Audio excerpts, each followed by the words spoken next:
Le gouvernement central de Chine et les autorités de la région administrative spéciale de Hong Kong ont signé un complément à l'accord de partenariat économique plus étroit, ou CEPA en anglais, entre la partie continentale de Chine et Hong Kong. Un complément qui facilitera davantage l'accès des sociétés hongkongaises au marché de la partie continentale de Chine. Zhao Cui.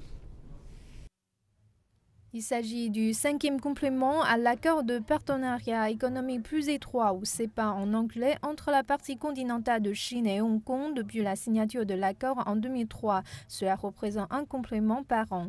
Le chef de l'exécutif de Hong Kong, Donaldson, a fait savoir que le nouveau texte, qui entrera en vigueur le 1er janvier 2009, portera le nombre de secteurs bénéficiant de CEPA de 38 à 40.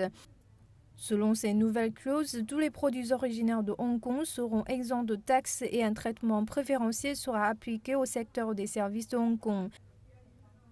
Les deux parties sont parvenues à mettre en œuvre 25 mesures pilotes touchant à la coopération économique entre Hong Kong et le Guangdong, la province voisine sur la partie continentale de Chine.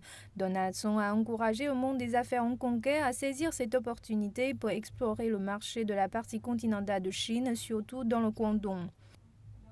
Le vice-ministre chinois du commerce Tian Zhongwei a de son côté confirmé que le CEPA permettrait de consolider le rôle de Hong Kong comme métropole internationale de la finance, du commerce et de l'aviation.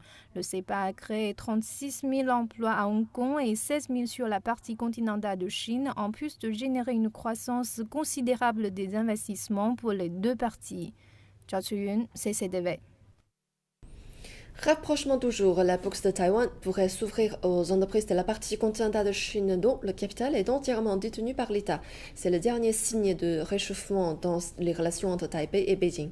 Des restrictions en vigueur interdisent la cotation des sociétés pour lesquelles la participation de l'État chinois est supérieure à un cinquième du capital.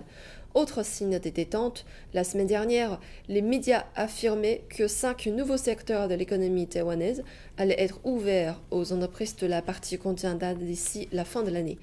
Toute une série de réformes a également été approuvée pour autoriser un plus fort engagement des banques, des courtiers et des gestionnaires de patrimoine taïwanais sur le continent. Bourse encore, la CSRC, la Commission des contrôles des activités boursières de Chine, appelle par la voix de son président Zhang Felin à la stabilité des marchés de capitaux durant les Jeux olympiques. Il a indiqué lors d'une réunion sur les marchés à terme sur instruments financiers que la situation sur le marché avait été rendue plus difficile en raison de l'approche des Jeux. Il a ajouté que les fonctionnaires ne devaient pas se laisser aller à des propos trop superficiels sur certaines mesures en suspens pour éviter de perturber le marché.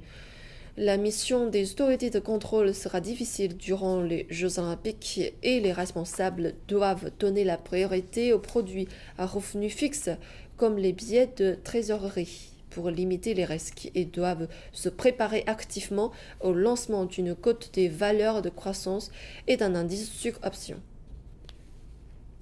Et puisque nous l'évoquons, je propose à présent de jeter un coup d'œil à l'évolution des principales places boursières d'Asie.